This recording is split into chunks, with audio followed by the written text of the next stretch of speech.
Hi friends, అందరికీ నమస్కారం. ఈరోజు మనం ఎలక్ట్రికల్ సేఫ్టీ టాపిక్లో ఎలక్ట్రికల్ ప్రొటెక్టివ్ డివైసెస్ గురించి మాట్లాడుకుందాం. ఇవే ఎలక్ట్రికల్ సర్క్యూట్ బ్రేకర్స్. ఇవి మోస్ట్ ఇంపార్టెంట్. మనం సైట్లో కానీ, ఇండస్ట్రీలో కానీ, డొమెస్టిక్ పర్పస్ కానీ ఎక్కడైనా సరే మనం ఏదైనా ఎలక్ట్రికల్ అప్లయన్సెస్ కానీ, ఎలక్ట్రికల్ ఎక్విప్మెంట్ కానీ పవర్ కనెక్షన్ ఇచ్చినప్పుడు త్రూ ఈ డివైసెస్ యూజ్ చేసి ఇవ్వాలి. వీటి గురించి మనం ఈరోజు డిస్కస్ చేసుకుందాం. Electrical safety, electrical circuit breakers and protective devices. Electrical circuit breakers and protective devices అంటే ఆటోమేటిక్ సేఫ్టీ డివైజెస్. ఇవి ఎలక్ట్రికల్ సిస్టమ్స్కి ఇన్స్టాల్ చేస్తారు. అంటే ఏదైనా ఎక్విప్మెంట్ కానీ, ఏదైనా ఎలక్ట్రికల్ అప్లయన్సెస్ కానీ మనం పవర్ సప్లై ప్రొవైడ్ చేసినప్పుడు కనెక్షన్ త్రూ ఈ డివైజెస్ నుంచి ఇవ్వటం వల్ల ఇన్ కేస్ ఏదైనా అబ్నార్మాలిటీ ఇన్ ఎలక్ట్రికల్ అనేది ఏదైనా అబ్నార్మాలిటీ అంటే ఏదైనా ఓవర్లోడ్ కానీ, షార్ట్ సర్క్యూట్ కానీ, ఎర్త్ లీకేజ్ కానీ, ఈ విధమైన ఏదైనా హజార్డ్స్ జరిగినప్పుడు ఆటోమేటిక్గా ఈ డివైజెస్ అనేవి ట్రిప్పింగ్ సిస్టమ్ అంటే ఆటోమేటిక్గా ట్రిప్ అవి అక్కడ పవర్ అనేది ఇంటరప్షన్ కలిగించి అంటే పవర్ కనెక్షన్ డిస్కనెక్ట్ చేయడం వల్ల ఫర్దర్గా జరిగే ప్రమాదాలని మనం ప్రొటెక్ట్ చేయొచ్చు. అదేంటంటే హ్యూమన్ లైఫ్ని ప్రొటెక్ట్ చేయొచ్చు, అలాగే ఎక్విప్మెంట్ డ్యామేజ్ని ప్రివెంట్ చేయొచ్చు, హజార్డ్స్ ఫైర్ హజార్డ్స్ని మనం కంట్రోల్ చేయొచ్చు, అట్లాగే సిస్టమ్ యొక్క రియలబిలిటీని ఇంప్రూవ్ చేయొచ్చు. అంటే దాని యొక్క సిస్టమ్ యొక్క నాణ్యత మనం కాపాడవచ్చు. దీన్ని అన్ని కూడా ఇవి సేఫ్టీ డివైజెస్. ఇవి ఒక సింపుల్ స్విచ్చెస్లా ఉంటుంది. దీంట్లో చిన్న సింపుల్ స్విచ్ ఉంటుంది. ఆ స్విచ్ ఆటోమేటిక్గా టర్న్ ఆఫ్ అవ్వటం వల్ల పవర్ కనెక్షన్ అనేది డిస్కనెక్ట్ అయ్యి ఫర్దర్గా జరిగే హజార్డ్స్కి మనం కంట్రోల్ అవ్వడానికి యూజ్ అవుతాయి. నెక్స్ట్ ఇది ఏ ఫాల్ట్స్కి ప్రొటెక్ట్ చేస్తుంది అంటే ఇందాక మనం చెప్పుకున్నట్టు ఫస్ట్ ఓవర్లోడ్ అంటే టూ మచ్ పవర్ కన్జప్షన్ చేసి ఎక్కువ మనం ఐటమ్స్ యూజ్ చేయడం వల్ల, ఎక్కువ అప్లయన్సెస్ యూజ్ చేయడం వల్ల ఓవర్లోడ్ అవుతుంది. ఓవర్లోడ్ అయినప్పుడు ఆ వైరింగ్ అనేది హీట్ అవ్వటం లేదంటే ఫైర్ అవ్వటం జరుగుతుంది. ఆ హజార్డ్స్ని కంట్రోల్ చేయడానికి ఇది ఆటోమేటిక్గా ఎప్పుడైతే ఓవర్లోడ్ అయిందో ఆటోమేటిక్గా ట్రిప్ అవ్వడం వల్ల ఆ ప్రమాదం అనేది కంట్రోల్ అవుతుంది. నెక్స్ట్ షార్ట్ సర్క్యూట్, ఎక్కువ హెవీగా కరెంట్ రావటం వల్ల ఏదైనా జరిగే ప్రమాదాలని కంట్రోల్ చేయడానికి ఆ టైంలో ఇది ట్రిప్ అవ్వడం వల్ల ఆ ప్రమాదాలు కంట్రోల్ అవుతాయి. నెక్స్ట్ ఎర్త్ లీకేజ్ అయినప్పుడు ఎవరికన్నా షాక్ సరిగినప్పుడు ఇమీడియట్లీ ఇది ట్రిప్ అవ్వటం వల్ల ఆ ప్రమాదాలన్నీ కంట్రోల్ అవుతాయి. నెక్స్ట్ ఎలక్ట్రికల్ షాక్ తగిలినప్పుడు ఏదైనా పర్సన్ ఎలక్ట్రికల్ షాక్ గురైనప్పుడు ఇమీడియట్లీ ట్రిప్ అవ్వడం వల్ల ఆ పర్సన్ యొక్క లైఫ్ సేవ్ అవడం జరుగుతుంది. నెక్స్ట్ ఎక్విప్మెంట్ ఫెయిల్యూర్, ఏదైనా ఎక్విప్మెంట్ రాంగ్ మెథడ్లో కానీ అబ్నార్మల్గా యూజ్ చేసినప్పుడు ఆటోమేటిక్గా ఇది ట్రిప్ అవడం వల్ల పర్సన్ అండ్ ఎక్విప్మెంట్ కూడా రెండు కూడా.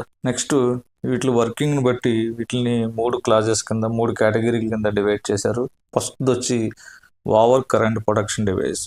దీంట్లో ఏంటంటే ఓవర్లోడ్ కరెంట్ కానీ, షార్ట్ సర్క్యూట్ కరెంట్ టైంలో కానీ ట్రిప్ అవడం వల్ల ప్రొటెక్షన్ అనేది జరుగుతుంది. సో ఇది ఏంటంటే దీనివల్ల ఓన్లీ మిషనరీ కానీ, ఎక్విప్మెంట్ కానీ ప్రొటెక్షన్ అవుతుంది కానీ అంటే హ్యూమన్ లైఫ్కి ప్రొటెక్షన్ అనేది ఉండదు. దీని పర్పస్ ఏంటంటే ఓవర్లోడ్ కరెంట్ కానీ, షార్ట్ సర్క్యూట్ కరెంట్ కానీ ఈ రెండు వల్ల యూజ్ ఉంది. దీంట్లో ఎగ్జాంపుల్గా చెప్పాలంటే ఇవి MCB miniature circuit breaker, MCCB moulded case circuit breakers. Next earth leakage or residual current protection devices. ఇవి earth leakage current, electrical shock ఈ ప్రొటెక్షన్స్కి ఈ డివైస్ యూజ్ అవుద్ది. ఇది ఓన్లీ ఫర్ హ్యూమన్ లైఫ్ ప్రొటెక్షన్కి అంటే కానీ మిషన్ ప్రొటెక్షన్కి కూడా ఈ విధంగా ఇవ్వకూడదు. ఇది హ్యూమన్ లైఫ్ని ప్రొటెక్ట్ చేస్తుంది. ఏదైనా ఎర్త్ లీక్ డిటెక్ట్ అయినప్పుడు ఆటోమేటిక్గా ట్రిప్ అయ్యి పవర్ కనెక్షన్ అనేది డిస్కనెక్ట్ అవ్వడం వల్ల హ్యూమన్ లైఫ్ సేవ్ అవుతుంది. అదే ఒకటి ఆర్సీసీబీ అంటే residual current circuit breaker, 2 ELCB earth leakage circuit breaker. ఇది ఈఎల్సీబీ అనేది ఓల్డ్ వెర్షన్, దాన్ని రీప్లేస్ చేస్తారు ఆర్సీసీబీతో లేటెస్ట్. ఈఎల్సీబీ అనే దానికి ఏంటంటే ప్రాపర్ ఎర్త్ ఉంటే కానీ అది పనిచేయదు. దానికి రీప్లేస్గా లేటెస్ట్గా తీసుకొచ్చింది ఆర్సీసీబీ. నెక్స్ట్ మూడోది వచ్చి కంబైన్డ్ ప్రొటెక్షన్ డివైజెస్. అంటే ఒకటి మనం ఫస్ట్ మిషన్ ప్రొటెక్షన్ చూసుకున్నాం, హ్యూమన్ ప్రొటెక్షన్ చూసుకున్నాం. మిషన్ ప్రొటెక్షన్లో ఎంసీసీబీ అండ్ ఎంసీబీ ఈ 2, అలాగే హ్యూమన్ ప్రొటెక్షన్లో ఆర్సీసీబీ, ఈఎల్సీబీ ఈ 2 చూసాం. ఈ 4 కలిపి ఒకే దాంట్లో అంటే human protection and mission protection ఈ 4 కలిపి ఒకే దాంట్లో ఒకే డివైజ్లో దాన్ని కంబైన్డ్ ప్రొటెక్షన్ డివైజ్ అంటారు. దాని ఎగ్జాంపుల్ ఏంటంటే ఆర్సీబీఓ అంటే residual current breaker with over current or overload. దీంట్లో ఏం చేస్తుందంటే overload protection, short circuit production, earth leakage, electrical shock, ఈ 4 వాటికి ఇది పనిచేస్తుంది. అంటే మల్టీపర్పస్, సింగిల్ యూజ్. సో ఇది లేటెస్ట్ వెర్షన్. సో దీన్ని ఎక్కువగా ప్రజెంట్ యూజ్ చేస్తున్నారు. నెక్స్ట్ మనం ఈ 5 డివైజెస్ గురించి డీప్గా డిస్కస్ చేసుకుందాం. 1 MCB, 2 MCCB, 3 RCB, 4 ELCB, 5 RCBO. First MCB అంటే మినియేచర్ సర్క్యూట్ బ్రేకర్. ఇది ఓవర్లోడ్, షార్ట్ సర్క్యూట్కి ప్రొటెక్షన్ కోసం యూజ్ చేస్తారు. ఇదేంటంటే ఆటోమేటిక్, అంటే safe current safe limits exceed అయినప్పుడు, ఎక్కువగా వచ్చినప్పుడు అది ఆటోమేటిక్గా ఇది ట్రిప్ అవుతుంది. ఇదేంటంటే రీప్లేస్ ట్రెడిషనల్ ఫ్యూజెస్, అంటే పాత సిస్టంలో మనం ఫ్యూజెస్ వాడేవాళ్ళం, ఫ్యూజెస్ని రీప్లేస్ చేయడానికి ఇది ఎంసీబీని యూజ్ చేస్తారు. ఇది ఎక్కువగా హోమ్స్కి, ఆఫీస్కి, స్మాల్ కమర్షియల్ బిల్డింగ్స్కి, లైటింగ్ సర్క్యూట్స్కి, సాకెట్ సర్క్యూట్స్కి ఇట్లా యూజ్ చేస్తారు. ఇప్పుడు ఎగ్జాంపుల్ ఎలా అంటే, సపోజ్ ఒకే ప్లగ్లో మనం ఎక్కువ మోర్ హీటర్స్ కానీ మోర్ కనెక్షన్ పెట్టి యూజ్ చేయడం వల్ల ఆల్రెడీ వైర్ అనేది హీట్ అవ్వడం జరుగుతుంది. అప్పుడు ఆ టైంలో ఆటోమేటిక్గా ఎంసీబీ అనేది ట్రిప్ అవుతుంది. నెక్స్ట్ ఎంసీసీబీ, ఇది మౌల్డెడ్ కేస్ సర్క్యూట్ బ్రేకర్. ఇది కూడా సేమ్ ఓవర్లోడ్, షార్ట్ సర్క్యూట్ ప్రొడక్షన్కే.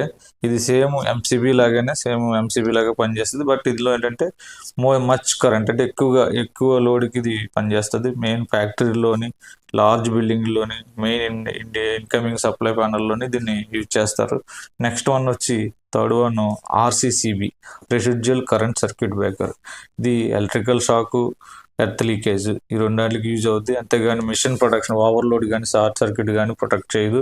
ఇది ఎట్లా పనిచేస్తుంది అంటే, కరెంటు లైవ్ అండ్ న్యూట్రల్ కరెంట్లు కంపేర్ చేసి ఏదన్నా డిఫరెన్స్ డిటెక్ట్ అయితే, అంటే ఎర్త్ లీక్ ఇమీడియట్లీ ట్రిప్ అవడం జరుగుతుంది. ఇది ఏంటంటే ఎక్కువ యూజ్ చేసేది కిచెన్స్లోని, బాత్రూమ్స్లోని, హోమ్, అంటే హ్యూమన్ సేఫ్టీకి ఇది యూజ్ చేస్తారు. ఇప్పుడు అది ఎలా అంటే, ఇప్పుడు ఏదన్నా ఒక లైవ్ వైర్ని టచ్ అయినప్పుడు కరెంట్ బాడీ కింద, హ్యూమన్ బాడీ ద్వారా లీక్ అవుతుంది. ఇమీడియట్లీ ఆర్సీబీ ట్రిప్ అవడం వల్ల ఆ పర్సన్ యొక్క లైఫ్ అనేది సేవ్ అవుతుంది. నెక్స్ట్ ఈఎల్సీబీ అనేది ఎర్త్ లీకేజ్ సర్క్యూట్ బ్రేకర్. ఇది old version, same work, but old version. దీన్ని ఆర్సీసీబీతో రీప్లేస్ చేశారు. దీన్ని ఎందుకు యూజ్ చేశారంటే, ఇది ఓల్డ్ టెక్నాలజీ. ఇది ఎక్కువగా దీన్ని పనిచేయాలంటే ప్రాపర్ ఎర్తింగ్ ఉండాలి. అలాగే ఇది లెస్ యాక్యురేట్గా పనిచేస్తుంది. దానివల్ల దీన్ని ఆర్సీసీబీతో రీప్లేస్ చేశారు. Next fifth one RCBO, residual current breaker with over current or over load. ఇది ఏంటంటే, ఇందాక మనం చెప్పుకున్న 4 డివైజెస్ యొక్క పనితనం దీంట్లో ఉంటుంది. అంటే ఇది overload production, short circuit production, earth leakage, electrical leakage production, అంటే human production as well as machine production కూడా, రెండు కూడా కంబైన్డ్గా చేస్తుంది. ఇది మల్టీపర్పస్. ఒక డివైజ్లోనే మొత్తం 4 కవర్ అవుతాయి ఇందులోనే. సో దీన్ని ఏంటంటే ఎంసీబీ ప్లస్ ఆర్సీబీ 2 డివైజెస్ కంబైనేషనే ఇది ఆర్సీబీఓ. ఇది లేటెస్ట్, ప్రజెంట్ యూజ్ చేసేది ఎక్కువ ఇదే యూజ్ చేస్తారు. మోడర్న్ హోమ్స్లో కానీ, ఇండివిజువల్ క్రిటికల్ సర్క్యూట్స్ కానీ, ఏసీ, గీజర్, వాషింగ్ మిషన్స్, అలాగే కన్స్ట్రక్షన్ సైట్, ఇండస్ట్రీస్, ఇవి కంపల్సరీ యూజ్ చేస్తారు. దీనివల్ల ఏంటంటే సింగిల్ డివైజ్లో మల్టిపుల్ ఫంక్షన్స్ ఉన్నాయి కాబట్టి దీనికి సెపరేట్ లేకుండా ఒకే డివైజ్ని యూజ్ చేయడం వల్ల మనకి అన్ని విధాలుగా అడ్వాంటేజ్ ఉంది. అలాగే ఇది ఇన్ కేస్ ఏదైనా సర్క్యూట్ ట్రిప్ అయినప్పుడు అదర్ సర్క్యూట్స్ అన్నీ కూడా రన్నింగ్లో ఉంటాయి. ఓన్లీ ఎక్కడైతే ఫాల్ట్ ఉందో సర్క్యూట్ అయినప్పుడు ఆ పవర్ డిస్కనెక్ట్ అవుతుంది, మిగతా అన్ని కూడా రన్నింగ్ ఉంటుంది. అలాగే ఇది డీవీలో ఉన్న స్పేస్ని తగ్గిస్తుంది, అంటే స్పేస్ని సేవ్ చేస్తుంది. అంటే ఇది డివైజ్ రావడం చిన్న సైజులో రావడం వల్ల ఎక్కువ స్పేస్ అనేది ఆక్యుపై చేయదు. నెక్స్ట్ కీ పాయింట్స్ ఏంటంటే, ఎప్పుడు కూడా డీబీ బోర్డు అనేవి IP65 panel board, industrial panel boards use చేయాలి, డీబీ బోర్డ్స్ యూజ్ చేయాలి. అలాగే దీని డివైస్ ట్రిప్పింగ్ 30 మిలియన్ యాంప్ వరకు సెట్ చేయాలి. అది దాటి మనం సెట్ చేయకూడదు. ఎందుకంటే ఒక హ్యూమన్ బాడీ 30 మిలియన్ యాంప్స్ కన్నా ఎక్కువ పవర్ని తట్టుకోలేదు. అందుకే నా ట్రిప్పింగ్ సిస్టమ్ కూడా అక్కడే సెట్ చేయాలి.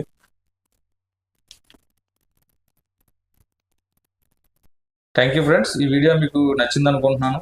మీకు నచ్చితే వీడియో కింద కామెంట్ చేయండి, అలాగే షేర్ చేయండి, సబ్స్క్రైబ్ చేయండి. అలాగే మీకు ఏ విధమైన వీడియో కావాలి, ఏ విధమైన కంటెంట్ కావాలనేది కామెంట్ రూపంలో తెలియజేయండి. మీకు ఇంకా మోర్ వీడియోస్ చేసి ప్రజెంట్ చేస్తాం. Thank you very much.